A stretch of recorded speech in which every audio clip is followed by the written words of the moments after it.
how you can take control of your life, even though you may have been raised by or loved a narcissist. Narcissists are people amongst us that have a predator-type personality. Generally speaking, these are people who lack empathy. They feel entitled to exploit other people emotionally, financially, spiritually, physically, and even sexually. We don't learn about narcissism to beat someone over the head with it and to point our finger at them and tell them what a horrible person they are. We learn about narcissism just like we would learn about why we should look both ways before we cross the street, because they exist. We aren't routinely taught in our society about the dangers of particular personality traits. We aren't even taught to look at ourselves and to figure out, well, what kind of personality traits do I carry? What aspects of my personality should I be paying attention to and looking to fix or to change? What about me is preventing my emotional, physical, financial, and spiritual growth? For someone who's struggling with narcissism, who has high narcissistic traits, has to first identify that they have high narcissistic traits. And then they have to be willing to understand the consequences their traits have on others as well as themselves. And they have to want to change. By definition, narcissists really don't see any problem with the way that they are. And if they think, or if they have an inkling that what they're doing is wrong, well, it's quickly dismissed by entitlement, by a lack of empathy, and by really feeling like people that they speak to in a condescending way deserved it because they're less than them. So your experience of the narcissist is really not all that important. So you will be dismissed. Even if it's obvious they've done something wrong, you will be dismissed. They will ignore you, they won't talk to you, they will play the one-up game, and when you do talk to them, they'll pull the victim card, or they'll say, oh, you're judging me, that's why we're having this conversation. And basically, just eradicate any opportunity to have a clear, fair conversation with them about something that they've done. So it doesn't work. Someone who is codependent, fortunately, we are people who, at least in my line of work, both personally and professionally, codependents are people who, once they see it, they are devastated and they want to change it because they see that their childhoods have affected them and they understand the consequences that has on them, and they don't want to continue this with their children. So they do everything they can to change. So bravo to anybody out there who is recognizing unhealthy traits in themselves and is doing everything they can to break the cycle of codependency in their life. And when you live with a narcissist who is domineering, who is controlling, who is scrambling your brain, if you're living with a narcissist who gaslights you and convinces you that what is happening really isn't happening, or what happened didn't happen at all. You see a text message on your boyfriend's phone and it's from his ex-girlfriend, but he tells you you didn't see the text.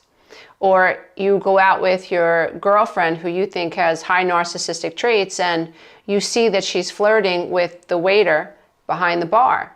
And she tells you she doesn't know what you're talking about, that she doesn't know this person, that it's all in your head. You're just too sensitive. You're too insecure. If you were a real man, then your girlfriend walking to the bar to get a couple of beers wouldn't make you feel so insecure. So everything that you've noticed, the exchanging of the numbers, the little kiss on the cheek, she tells you it didn't happen. It's all in your head.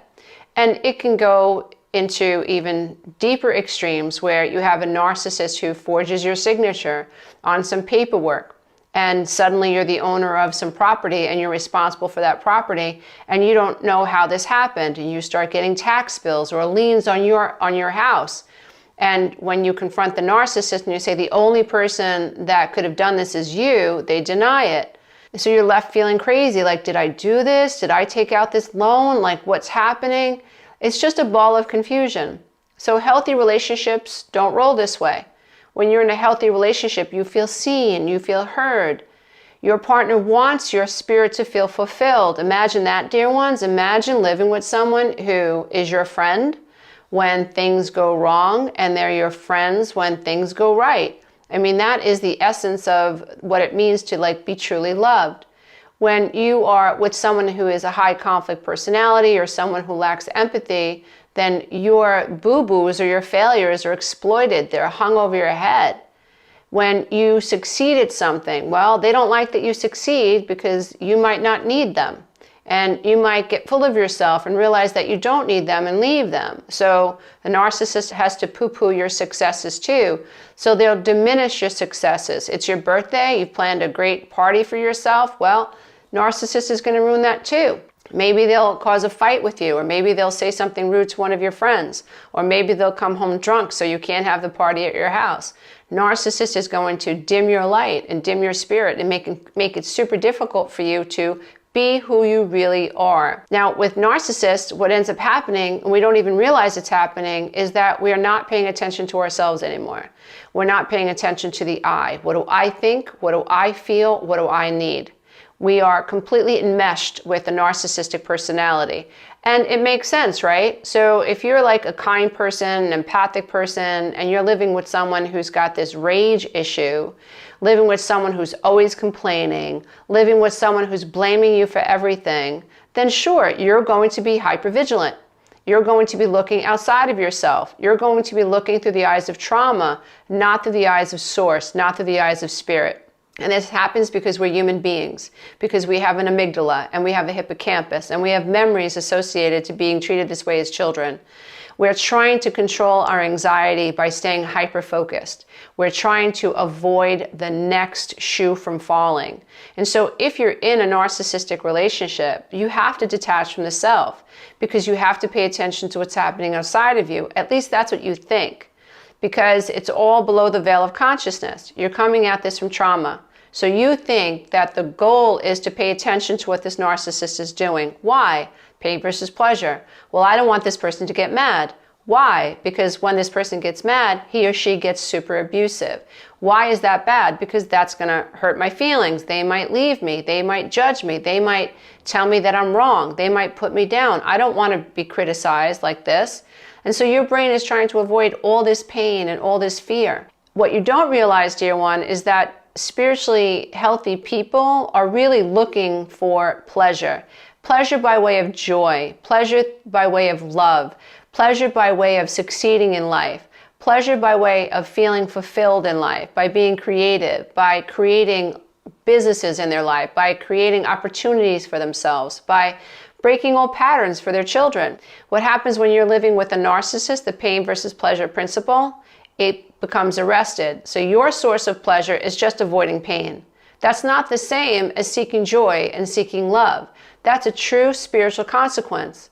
If you're in a relationship with a narcissist, they are spiritually bound as well, but they don't know it because they're trading spirituality for ego. They're attached to the ego world. They have ego attachments.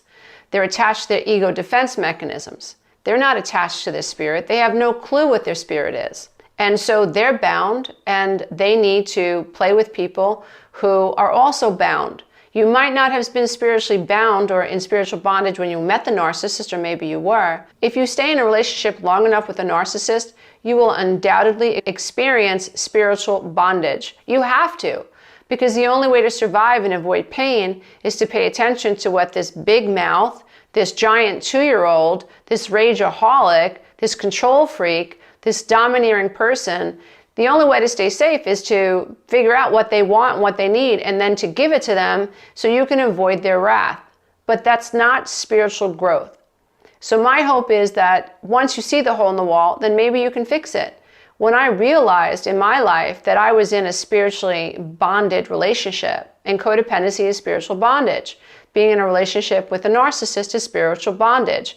Being in a trauma bond is bondage. What is bondage? It's the inability to move. It's the inability to leave. It's like the crazy glue of relationships. It's like gorilla glue. We're not so easy to leave. We don't know how to leave. We don't have the life skills to leave. We don't have the self-esteem to leave. We don't have the boundary ability to leave. We don't know what a boundary is. We have been completely enmeshed, psychologically enmeshed, physically, financially enmeshed. It's not easy to leave. And so I think it's important that if we're going to heal from these relationships with narcissists, we first have to identify what the heck is wrong.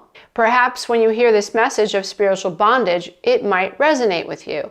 You might realize, wow, I really have lost myself. I do only focus on what he wants or what she wants. My mind races with what he is going to say or what she's going to say.